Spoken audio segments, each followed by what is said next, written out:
Olá, eu sou o professor Emerson Gustavo e essa é a aula sobre climas do Brasil. Mas antes de dar início à aula, eu peço que você curta, comente e compartilhe, porque isso vai ajudar bastante o canal. Quero lembrar também que se você quiser se aprofundar no assunto, aqui no canal temos uma aula sobre o clima e os seus fatores geográficos, realizada pelo professor Davi Gerardi. Pois bem, vamos começar a nossa aula sobre climas do Brasil. Primeiramente, para ficar mais fácil a compreensão sobre o assunto, nós precisamos entender a diferença entre o que é o clima e o que é o tempo. O clima é a sucessão dos estados de tempo da atmosfera em um determinado lugar. Então, quando falamos de clima, é algo constante ao longo de um período de aproximadamente 30 anos. Por exemplo, é quando dizemos: o clima do Ceará é predominantemente semiárido. Já o tempo é o estado da atmosfera de um lugar em um determinado momento. E podemos exemplificar, como por exemplo, hoje o tempo está chuvoso ou ontem o tempo estava ensolarado. Daí podem surgir algumas dúvidas. O que é que influencia o clima? O clima é influenciado pela incidência dos raios solares sobre a Terra, pela circulação das massas de ar, pelos ventos e por fatores geográficos como a latitude, a altitude, a maritimidade, a continentalidade, a vegetação, as correntes marítimas, o solo, o relevo e a ação humana. Outra dúvida que pode surgir: para que serve o estudo do clima? Com esse estudo, nós podemos caracterizar o clima de uma determinada região. A gente pode estabelecer um panorama sobre o regime anual de chuvas, as estações que se definem em uma determinada região, as temperaturas médias e uma série de elementos que marcam as suas condições naturais. Agora, adentrando de vez no tema da aula, climas do Brasil, precisamos falar um pouco sobre o território brasileiro, que está localizado em sua maior parte na zona tropical, que é a área mais iluminada e aquecida pelos raios solares, e que apresenta de forma geral o relevo de baixas altitudes, na qual predomina no Brasil o clima quente.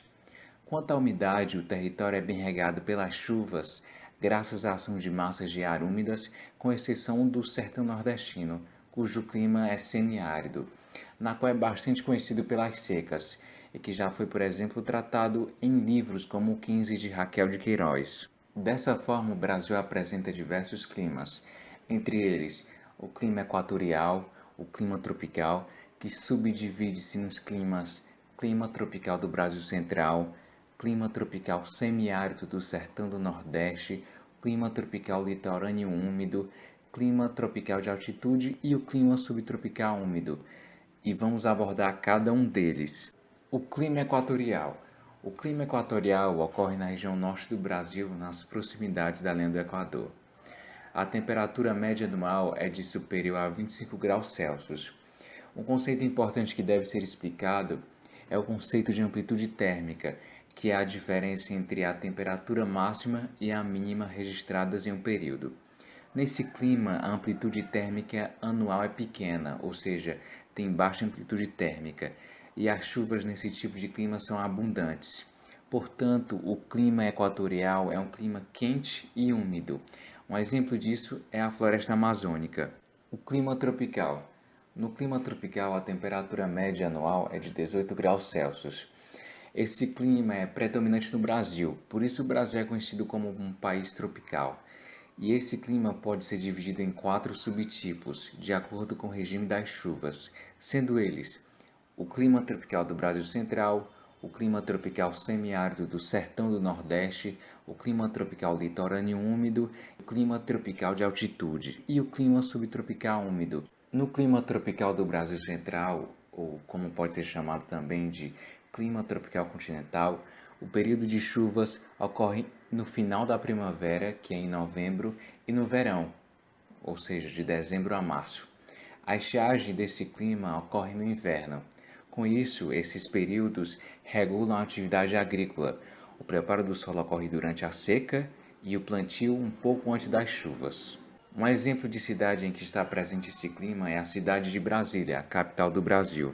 O clima tropical semiárido do sertão do Nordeste ocorre no norte de Minas Gerais e grande parte da região nordeste do Brasil. A temperatura média anual é elevada, superior a 25 graus Celsius, e é caracterizado por baixa precipitação, ou seja, as chuvas são muito irregulares, com períodos de estiagem que podem se prolongar por vários anos, causando assim grandes perdas aos agricultores e escassez de alimentos para a população sertaneja. Um exemplo disso é essa imagem de cactos em afloramento em Boa Vista, na Paraíba.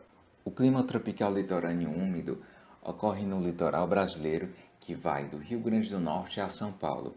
Essa porção do país recebe massas de ar úmidas que vêm do Oceano Atlântico, ou seja, da massa tropical atlântica. As médias térmicas anuais são mais elevadas na porção litorânea da região Nordeste, que são superiores a 24 graus Celsius, e menos elevadas nos litorais do Espírito Santo, do Rio de Janeiro e de São Paulo, que são superiores a 20 graus Celsius. Esse clima possui baixa amplitude térmica. Um exemplo desse clima é a da imagem que mostra a praia de Ipanema, no Rio de Janeiro. O clima tropical de altitude ocorre nos estados de Minas Gerais, Espírito Santo, Rio de Janeiro e São Paulo, em locais de altitudes mais elevadas, como as serras do Mar, da Mantiqueira, do Espinhaço e da Canastra. As temperaturas médias anuais desse clima são inferiores a 20 graus Celsius. E nas encostas das serras voltadas para o mar, a precipitação é maior, ou seja, chove bem mais. E por último, temos o clima subtropical úmido, que ocorre no sul do país, nas áreas situadas abaixo do Trópico de Capricórnio. As temperaturas médias anuais desse clima são inferiores a 20 graus Celsius e as chuvas são bem distribuídas no decorrer do ano. Como essa região está sob a influência da massa de ar polar atlântica, essa região apresenta duas estações bem diferenciadas: um verão quente e um inverno rigoroso, o que ocasiona quedas acentuadas da temperatura, podendo ocorrer geadas ou até mesmo neve, principalmente nas serras dos estados de Santa Catarina e do Rio Grande do Sul. E para ilustrar, temos uma geada que ocorreu em São José dos Ausentes, no Rio Grande do Sul. Dessa forma, para encerrar a aula, eu espero que você tenha compreendido a importância de estudar os climas do Brasil, tendo em vista que é a partir do clima que você pode compreender, determinar e caracterizar o clima de uma região, o regime de chuvas dela, as estações que se definem localmente, as temperaturas médias e uma série de elementos que marcam as condições naturais. E esse conhecimento é fundamental porque está se tratando do seu país, ou seja, o Brasil. E é isso, até mais.